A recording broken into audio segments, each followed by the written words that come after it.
Ang binabanggit ko, lengguwahe ng vlogger.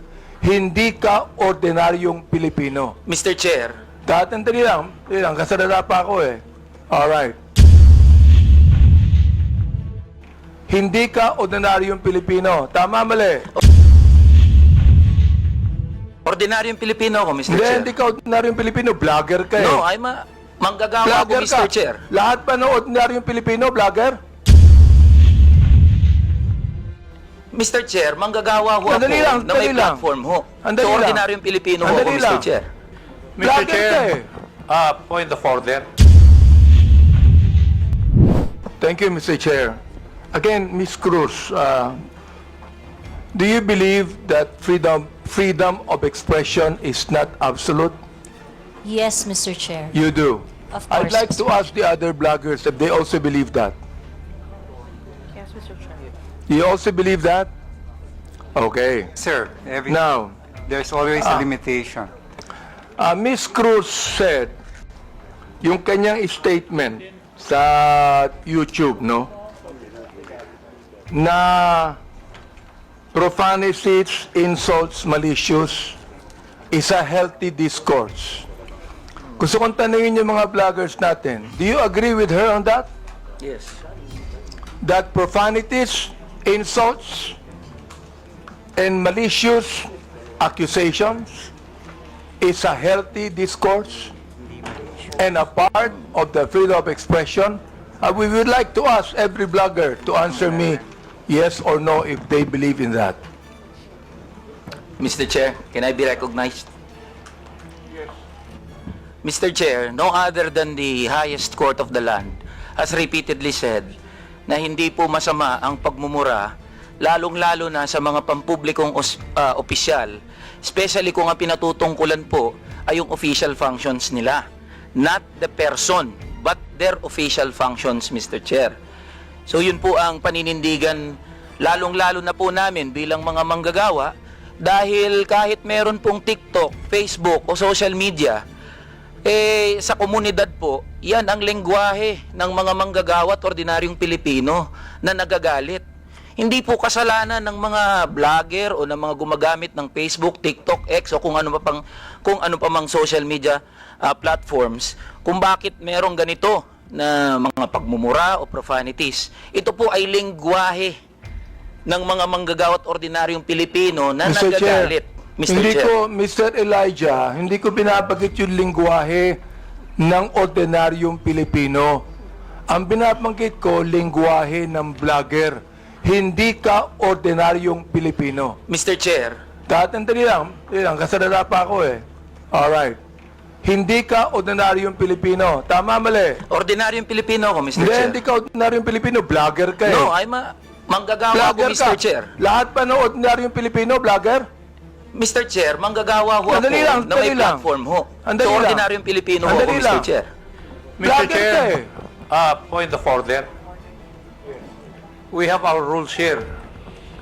I think the resource person cannot answer without being recognized by the chair. Sorry, Mr. Chair. Okay, to all reminder to all resource persons, let the interpolator finish his line of questioning in his statement, and resource persons can only talk when the chair recognizes them. Okay. Nabanggit mo kanina na yung profanities, yung insult, yung malicious accusations, kung yan ay sinabi sa kanyang, ang tawag doon, functions bilang public official, okay yon. Yung sabi mo, di ba? Yung... But not on a personal basis, correct? Ayan. Yes, Mr. Chair. Sabihin natin, naniniwala ako dyan. Pero, hindi naman niya sinabi yan sa akin on my public functions, official functions. It is a personal accusations on me. Mr. Elijah. Mr. Chair, can I be I cannot speak on behalf of Ms. Joey, Mr. Chair. Inaano ko lang yung sinabi mo. Yes, Mr. Chair. Okay, now I'd like to ask Ms. Joey, Ms. Cruz, are you insulting me on my public official functions or it is a personal accusation on me. It's not a personal accusation, Mr. Chair, and I think we have agreed early on that we do not have any personal relationship. So Yes, that that's is right. just- Pero ito, ang sabi ni Elijah, okay lang yon kung yan ay sinabi in my official functions as a public servant. Alam mo ba yung official functions ko? Yes, Mr. Chair, and Alam mo. So therefore, hindi ka naniniwala sa aking official functions kaya tinawag mo akong gago. no, Mr. Chair, the observation that I uttered to describe your performance of your official action, that is my observation. That is what I felt. Well, inobserbuhan mo ba yung aking official function? Yes, Mr. Chair. Inobserbuhan mo I watch your hearings. Since I won in 2019? No, Mr. Chair. I closely monitored your performance as a congressman in the 19th Congress. And you hated me for that. No, not really, Mr. Hindi, Chair. gago. Just in the Binanggit mo 19th sa akin Congress. gago, so you hated me. Mr. Chair, ano ba ibig sabihin nun? Binanggit mo, gago ako. Binanggit mo, isasampal ko ito sa pagmumukha mo. Binanggit mo, I'm going to be... Hindi ko babanggit eh. Okay. If you prepared, binanggit mo yun eh. May Oo. I respond, Mr. Chair? Therefore, you hated me. Hindi pwedeng sabihin mo sa akin na you love me. Is that the person that you said that you love me? I love you and because of that, isasampal ko ito sa'yo. May I respond, Mr. Chair? Yeah, go ahead. Sige, Okay. Mr. Chair, go ahead, Chair, respond. At the very most, I do not like your performance as a member of the 19th Congress. But hate is such a powerful word because we established earlier that we do not have any personal relationship or any Kaya nga, personal Mr. Chair, affiliation. binanggit mo yung human rights. Yes, Binanggit mo Mr. yan kanina, Chair. di ba? Correct, Mr. Therefore, Chair. Mr. Chair, you violated my human rights. Why? Because when you said those profanities, those insults, yung gago, yung isasampol ko ito sa pagbubuka mo, you violated my human rights. You did. May I respond, Mr. Oh, Chair? teka, Mr. Chair, hindi ako nagagalit sa'yo. Okay? At wala akong pakialam sa'yo. Kahit na anong sabihin mo, okay lang sa akin. Alright? Pero itong ating pinag-uusapan ngayon, merong kinalaman sa mga legislation na aming gagawin later on. That is why I am asking you right now. Sapagkat napakahalaga nito. Kapag binabanggit mo, if you're saying that using profanities, insults, and malicious accusations online represent fair and respectful discourse and a healthy discourse, therefore you're telling us that the freedom of expression is absolute. You can say anything you want, and that is freedom of expression. Yun ang sinasabi ko, Mr. Chair. May I respond, Mr. Chair? Pag binanggit mo, if you said that freedom of expression is not absolute, therefore, there are certain things that you cannot say. Yun ang ibig sabihin nung freedom of expression is not absolute. May limitation yun. Di ba? Oh. Go ahead. You can answer now. Okay, thank you very much, Mr. Chair. Mr. Chair, in the universal thoughts and ideas, there would always be a limitation. The freedom of speech is not absolute. And the limitation of freedom of speech is well defined. Under the law, under the jurisprudence, there are things that you cannot say. There are things that Mr. Chair, you what cannot- jurisprudence are you talking about? Supreme Court decisions, Your Honor. Can you tell me what law?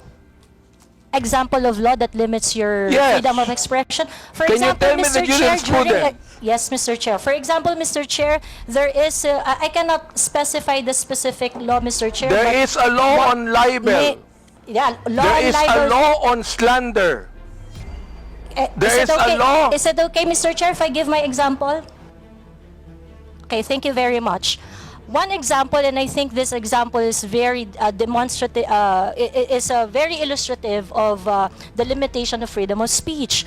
Right now, it is election, midterm election, and it is not allowed that people are going to campaign on the day of the election day. That is a clear prohibition to express on the part of the citizen to say whatever they want to say on that Teka, election day. Mr. Chair, ano po ang connection nung binabanggit mo?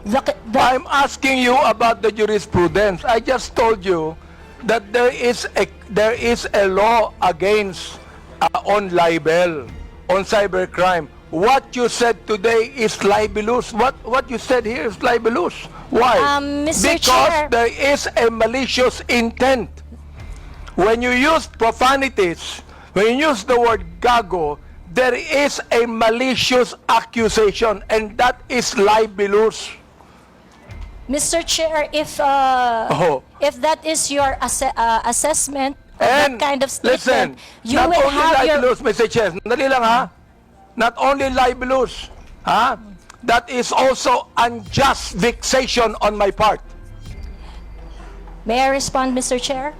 Go ahead. Okay, Mr. Chair, if you think that you are violated by my exercise of my freedom, you would have your right and No, be no, in court Mr. Chair, so that, don't so worry. that the maliciousness of Mr. that Chair, statement don't can be worry. sorted I'm not out going in the to charge you proper in court. authority. Don't worry.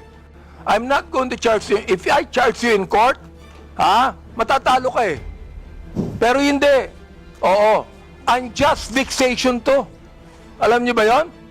Are you a lawyer or not? I am not a lawyer, So Mr. therefore, Chair. you should know this. The thing is this, pero wag kang mag-alala. Hindi ako magdidemanda sa'yo. Do you know why? You're not important to me. Alright? Ang dahilan lamang, kaya natin ginagawa ito, para magkaroon kami ng idea kung anong legislation ang nais naming gawin. Pero ikaw, you are not important to me. Alright? Oo. Thank you, Mr. Chair. Yan. Kaya, huwag kang mag-alala. Hindi ako kailanman magdidemanda sa'yo. Alright? Oh. Tumatawa ka pa eh. Thank you, Mr. Chair. Natatawa ka sa akin eh. No, Mr. Chair, I Oo. am expressing my gratitude, Mr. Chair. Ganun ba? Mr. Chair, tumatawa ka and you're expressing your gratitude by your sarcastic laughter? I am not laughing, Mr. Chair. It's just Oh. a natural smile, Mr. So Chair. gusto kong tanungin po, itong ating vloggers na ito, kayo po mga vlogger natin, do you agree with what Miss Joey Cruz said? Every one of you could be able to answer, if you agree. I have a lawyer there, Attorney Trixie.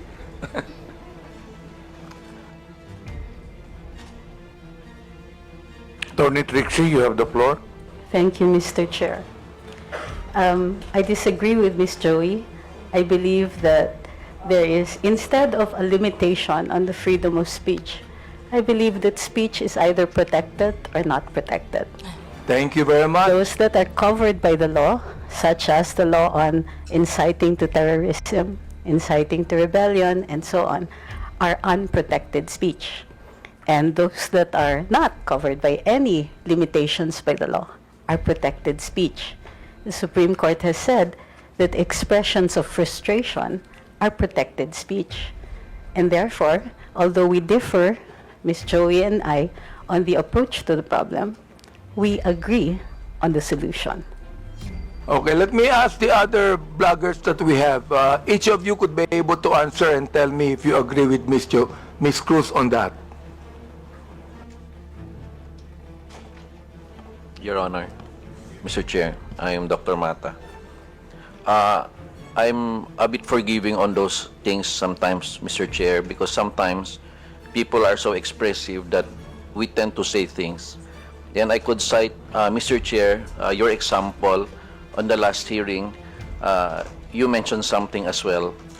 I won't mention it now, but you said it's something, but I know it was withdrawn as well. So I'm not affected by what you said, because sometimes you're just, in your emotions, you tend to say things, which you said, TANGA, but it's okay, Your Honor. Mr. Chair, let me answer that, no? When I say TANGA, binalik ko lang sa kanya eh. Siya ang unang nagsabi. Siya ang unang nagsabi. Para bang pinukulo ka ng balisong, nasa lubong yung balisong, binalik mo sa kanya. Kaya po binanggit. Hindi ako ang unang nagsabi. Ang unang nagsabi, yung vlogger mismo.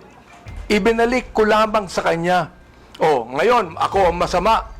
Samantalang yung vlogger na nagsabing tanga ang gobyerno, hindi masama. Nung ako ang nagsabing tanga, ako naman ngayon na masama. Ano ba talaga, Mr. Chair? Yes, thank you for your explanation on that, Mr. Chair. Mr. Chair.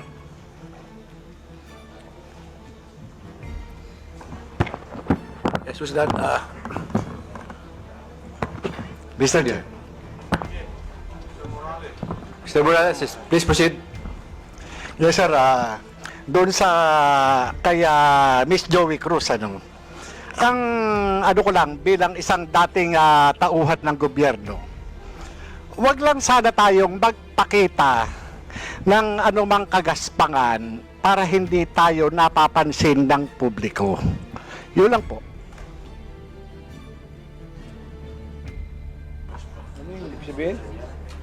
Huwag lang magpakita ng kagaspangan para hindi makita ng publiko. Yes, Your Honor, Mr. Chairman. Yun lang po. Kasi kung magpapakita tayo ng kagaspangan at makikita ng publiko yung hindi na ayon na kilos ng isang public official, talagang makikita po tayo. At yun mapapansin ng publiko. Huwag naman sana tayong masasaktan.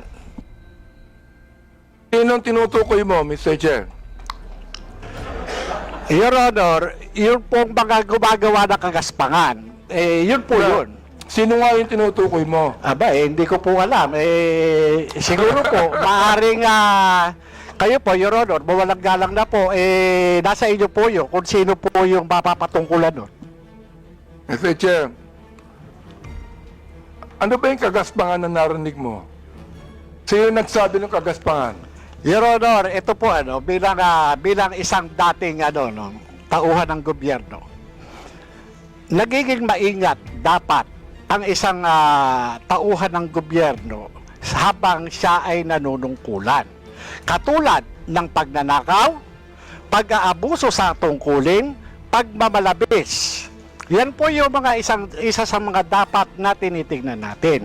At kung tayo man ay tauhan ng gobyerno, dapat ginagampanan natin ng buong husay, buong giting, tulad ng mga alagad ng batas na handang ialay ang sarili niyang buhay para lamang doon sa sinumpaang tungkulin. Mr. Chairman, Your Mr. Honor. Chair, tama yung binanggit ni Mr. Morales tama Pero ang tinatanong ko sa iyo, nag-a-agree ka ba sa sinabi ni Miss Cruz? Saang particular, Your Honor, Mr. Chairman po? Hindi ka pa na nakikinig sa akin Bira naman buhay ito. Pagpaumanhin niyo po, Your Honor, at nangati po yung aking binti, maaring hindi ko po Wala kang napansin. karapatang magsalita kung hindi mo narinig lahat ang mga sinabi. Iyon pong narinig ko. Very clear Meron po akong narinig. Very clear, Mr. Chair, ang sinabi ko. Kanina, pinag-uusapan natin yung lahat ng mga binanggit ni Miss Cruz. And I'm asking you now, kayong mga vlogger. Oo. Mga objective naman kayo, di ba? Ano ang palagay nyo rito? Palagay nyo ba na itong malicious, ulitin ko para malaman mo, itong malicious, profanities, at insults, accusation na ibinigay po ni Miss Cruz, ay kasama po yan sa tinatawag nating protected discourse o kaya naman healthy discourse or freedom of expression. Yun po pinoprotektahan ng batas. Ito po yung pong opinion o saloobin ng isang mamamayang Pilipino patungkol doon po sa pagkukulang ng isang public officer. Yun po hindi pinoprotektahan ng batas. Ito po yung pag-iingganyo ng paggawa ng illegal o labag sa batas. Yung Yun po. pagkukulang, Mr. Chair, ay kung walang ginawang illegal, may karapatan ba siya? Kung walang ginawang illegal, Your Honor, depende po Depende po sa napapansin at dun Ilang, po sa nagbibigay ng opinion, Your Honor. Miss Joey, meron po ba akong ginawang illegal? Meron po ba? Nothing that I said in my Yun, mouth. wala akong ginawang illegal. Meron ba akong ginawang immoral? There are things that I may not agree. You because may of not agree, differences. that's fine Yeah, with me. Yeah. Pero ang tinatanong ko, meron ba akong ginawang immoral? Oh, Differences I in agree values, that there Your are Honor. some things that you Differences do in- not agree. Okay lang yun sa Differences akin. in values, Your Honor. Di ba? Pero wala akong ginawang immoral o illegal. You said that yourself. So therefore, anong ibig sabihin ng profanities, insults, and malicious accusations you gave to me? Yun ang tinatanong ko. Ha? May I answer, Your Yes, Honor? go ahead. Okay. First of all, Your Honor, I would just like to take exception once again that I never agreed to anything, any statement that is malicious as part of freedom of speech. It's not. What I said are not malicious. Those are observation on my end, and the profanity is part of part of my expression of discontentment, disgust, because my expectation for a public officer is not Therefore, met. Mr. Chair, when you're saying that a public official who is not doing anything illegal or immoral, and you said something malicious, insult and profanities, Again, that is your observation. And you have the right to say that. Again, Mr. Chair, I am taking exception on the malicious statement. My statements are not malicious because my statements are always pertaining to the exercise of the public duty of the officer I am responding to. So therefore, when you said reacting to. gago, that is not malicious. That is not malicious, Mr. Chair. Okay. That is not malicious, ha? Yes, Mr. Chair. Oo. Pero ako, Miss Cruz, kahit kailan, hindi naman kita kilala, hindi ko alam ang ginagawa mo, wala akong karapatang tawagin kitang gago. And I respect your opinion, Mr. Chair. Not my opinion. That is my belief. I respect your belief, Mr. Iba Chair. yung belief. Okay. I'd like to ask the other vlogger if they agree with Miss Joey on that. Una po, I agree po na this is not malicious kasi na-establish na po na hindi po namin kayo kilala personally. And kung sabihin namin mahal namin kayo, it is because of your work as public official. Hindi po ibig sabihin mahal po namin kayo bilang kung ano pa man, malisyoso. And when we say we don't like what you are doing, it is also not malicious. It pertains to your job as a government official. So I think magkaiba din po kasi yung sukatan sa public official and also private citizen. So, I think it's important for us to understand the difference of and the limitation doon sa public official and sa private citizen. And I agree po. Lahat po ng sinasabi namin sa inyo, because we don't know you personally, are not malicious. It's not personal. It's about your job lang po. Sometimes, Mr. Chair, I'm not onion-skinned, ayan, kilala ako ni Congressman Glenn. Oh, kaibigan ko yan. I'm not onion-skinned. Ang ibinabagit lamang natin dito is how do we limit this? How do we regulate this? Yun ang aming inaanong batas. How do we regulate this kind of statements, na masyadong personal to eh. Diba? Hindi ko na nga pinapansin eh. Oo. Kung hindi lang binigay sa akin itong mga bagay na sinabi eh, makikita ko ba to? Hindi ko nakita to eh, Miss Joey Cruz eh. I don't even care about that anymore. Hindi ako apektado dito eh. Di ba? The thing is this, kayo makakatulong sa amin for us to be able to craft a better legislation to what? To tell you that the freedom of expression is not absolute. Yun ang nais naming sabihin dito. Oh, so yung the rest of the vloggers, if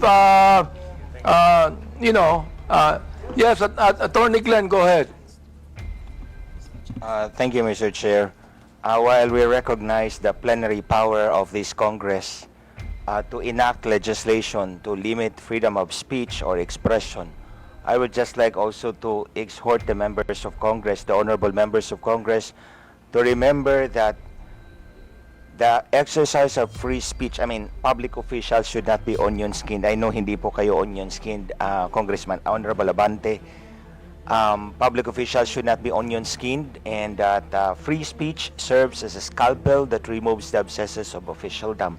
I quote the jurisprudence. It's a landmark decision of the Supreme Court. So we have to make a tight balance between limiting the freedom of speech and, of course, when it comes to public acts of public officials. Yun na po, Mr. Chair. May we hear the others, Mr. Chair? Go ahead. Yes, Mr. That Chair. handsome man right there. Ako po, Mr. Chair. May I be recognized po? Mr. Chair, sundan ko lang po yung binanggit po ni Attorney Trixie about protected speech. I don't know the specifics of what Miss Joey said.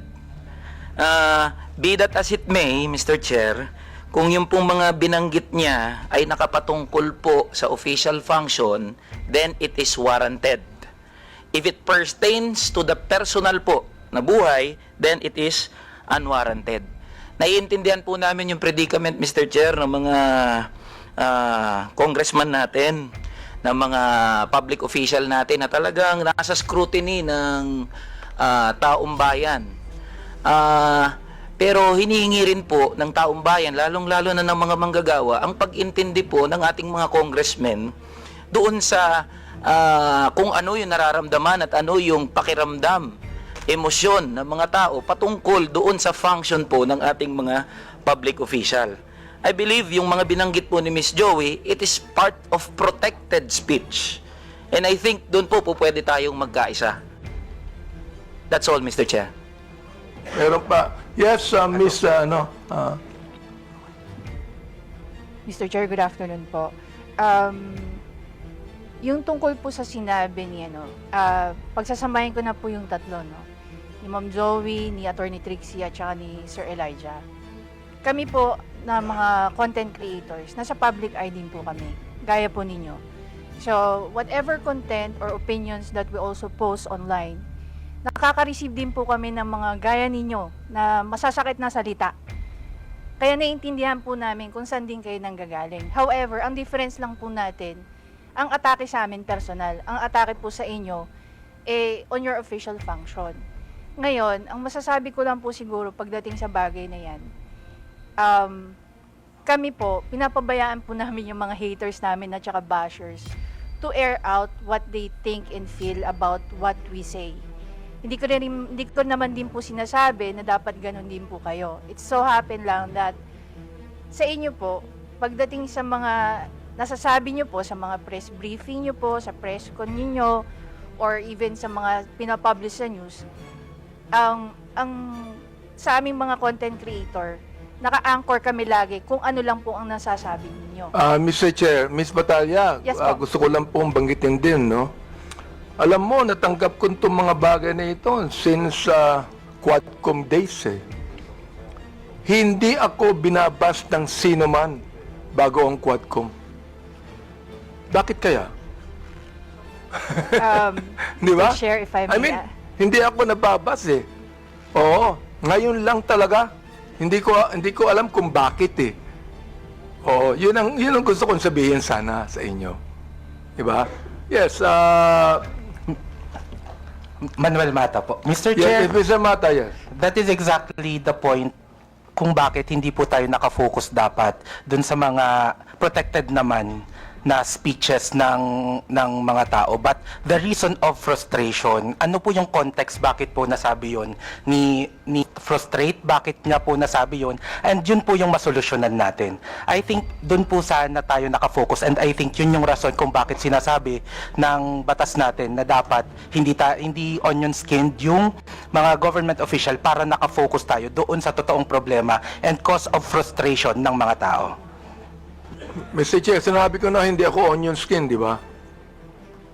Yes po, Mr. Chair. The fact that you are here talking with us Yes. with this kind of respect is, I agree. Kaya Mr. Chair, hindi ko talaga, since the time na yung Quadcom, hindi ako nagsalita ng anuman sa inyo o nag-vlog sa akin. Miss Joey, hindi ka nakarinig sa akin anuman salita, di ba? Miss Joey, you have never heard me say anything against you or about you. Am I right? Yes, sir. Yes, Mr. Chair, we do not know each other personally. Ayun. And then, ganito. I have never said anything about you nor anything that you have said against me. Am I right? Sorry, Mr. Chair.